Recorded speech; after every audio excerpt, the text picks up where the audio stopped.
Hello friends, welcome to my YouTube channel Think Urology and Gynecology. So friends, आज हम बहुत ही important topic के बारे में डिस्कस करेंगे कि क्या आपको फीमेल हाइजीन को मेंटेन करने के लिए मार्केट में जो बहुत तरह के वॉशेस आते हैं उनका यूज़ करना ज़रूरी है।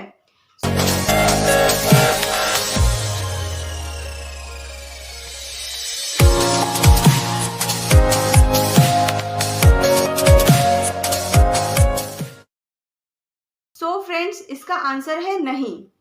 मार्केट में जितने भी तरह के वॉशेस आते हैं फीमेल हाइजीन को मेंटेन करने के लिए आपको उनका यूज़ करना ज़रूरी नहीं है।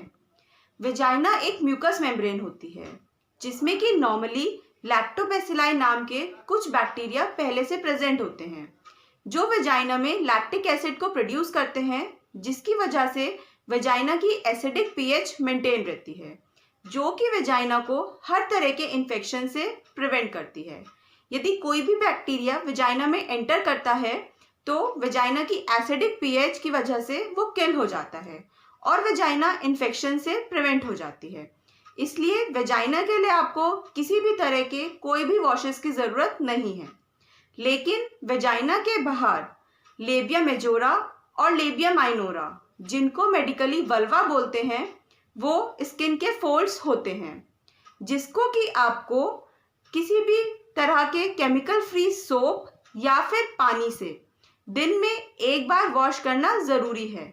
लेकिन ये याद रखिएगा कि वेजाइना के लिए आपको किसी भी तरह के सोप, परफ्यूम, डिओड्रेंट्स, स्प्रे इन सब का यूज़ करना ज़रूरी नहीं है। आपको सिर्फ वल्वा को ही दिन में एक बार क्लीन करना है। लेकिन ऐसा नहीं है कि आप जितनी बार यूरिन जाएं उतनी बार वल्वा को बार बार पानी से और सोप से क्लीन कर रहे हैं। नहीं, आपको सिर्फ दिन में एक बार वल्वा को पानी से और कोई भी केमिकल फ्री सोप से क्लीन करना है, जिससे कि फीमेल हाइजीन मेंटेन रहेगी। साथ ही साथ में फीमेल हाइजीन को मेंटेन करने के लिए आपको सेफ सेक्सुअल प्रैक्टिसेस को फॉलो करना है और मल्टीपल सेक्सुअल पार्टनर्स को अवॉइड करना है। अब फ्रेंड्स, काफ़ी लोगों को ये लगता है कि हमें वेजाइनल डिस्चार्ज हो रहा है तो इसके लिए हम वॉशेस यूज़ कर लेते हैं और वो सही हो जाएंगे। तो फ्रेंड्स, कुछ वेजाइनल डिस्चार्ज नॉर्मली ठीक होता है जो कि आपकी साइकिल के अलग अलग टाइम पे अलग अलग तरह का होता है। कभी ज़्यादा होता है, कभी कम होता है, कभी थिक होता है, कभी थिन होता है। लेकिन कुछ अमाउंट वेजाइनल डिस्चार्ज का नॉर्मल होता है। उसके लिए आपको कोई भी ट्रीटमेंट लेने की ज़रूरत नहीं है। ऐसा नहीं है कि वेजाइनल डिस्चार्ज हो रहा है तो आपको इन्फेक्शन हो गया है। लेकिन यदि आपको जो डिस्चार्ज हो रहा है उसकी वजह से आपको कोई भी दिक्कत हो रही है, जैसे कि आपको पेन हो रहा है, उसकी वजह से खुजली हो रही है यानी इचिंग हो रही है, या फिर डिस्चार्ज का कलर चेंज हो रहा है, रेड कलर का हो रहा है, ग्रे कलर का हो रहा है, पिंक कलर का हो रहा है, या फिर उससे स्मेल आ रही है, फिशी टाइप की स्मेल आ रही है, तो इसका मतलब है कि ये डिस्चार्ज नॉर्मल नहीं है। अब आपको कोई दिक्कत हो रही है यानी कि आपकी वेजाइना में इन्फेक्शन हो सकता है। तो इसके लिए भी आपको खुद से दवाइयाँ या खुद से वॉशेज यूज़ नहीं करने हैं। इसके लिए आपको सबसे पहले अपने गायनेकोलॉजिस्ट को कंसल्ट करना है।